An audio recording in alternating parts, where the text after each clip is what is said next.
Hey party people, it's Miaro, and I am back with another little preview here of Dungeon Defenders 2. This time it is of one of the levels, Siphon Site D. This is the second level that we've gotten to try out as part of the Defense Council.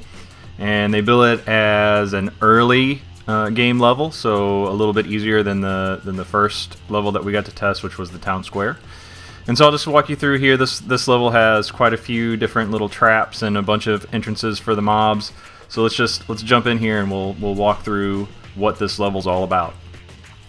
Right here in the center at the bottom, you can see the main crystal, for lack of a better term. That's the main thing you have to guard, and right over there is a secondary objective. There's only one secondary objective in this level, and that will, just like with Town Square, if that thing falls, you don't lose. It just means that you have another lane to defend. So I'll hop down here from where you start, and this is the first. This is probably the scariest entry point for mobs because there is not much room between there and the main crystal. So you really have to watch this one closely. So I'll turn around and take the stairs up here towards the secondary objective. This is the only pathway where mobs will come after that secondary objective, and you can see you've got a little bit more room than the one below, but not a ton. You do have this though. This is an environmental trap, and when you trigger that, there will be all sorts of great explosions right here. And I have a little bit of footage of what this thing looks like when it goes off, and you can see it does a pretty great amount of damage, and it lasts for a surprising amount of time. It's not enough to kill an orc, but it does plenty of damage too. So back to the walkthrough here. Down these stairs, this is back to the ground floor, and then up this way is another entrance. There's nothing particularly interesting about this entrance. It's another place for enemies to come in. And then if you run down here, there is another entrance where mobs can come out, and there's another trap here. This is a gas trap.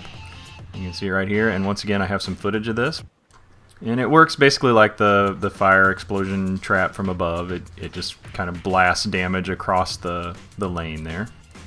And speaking of traps, I didn't show this whenever I showed that first lane, but there's actually another environmental trap down here at this very short lane. This is a water trap. And here's what this guy looks like when it goes off. It's actually kind of comical to see these things get blasted across and down into that hole down there. This one is really... I found this one to be super useful, which is good because that's a very short lane right there. Another thing to note about this particular lane is that there'll be wyverns that come in from the top there, and you can see there's some apprentice towers up there. So you have to watch not only for the ground attack, but for wyverns, everybody's favorite. And speaking of wyverns, there is one other entry point into the level, and this is if you lose your sub-objective, and you can see it's right here. I mean, there's the central core, and there are wyverns pouring out of that tunnel. So that covers all of the entrances and the environmental traps and all that kind of stuff, but there's one more surprise in Siphon Site D, and you can see that countdown ticking away. That started about halfway through wave 4 of 5, and it's not a boss. Instead, it is a large wave, a large group of exploding kobolds that you have to deal with. And you know, dealing with these things is not easy. It really just kind of ends up being something you have to try to scrape by and survive.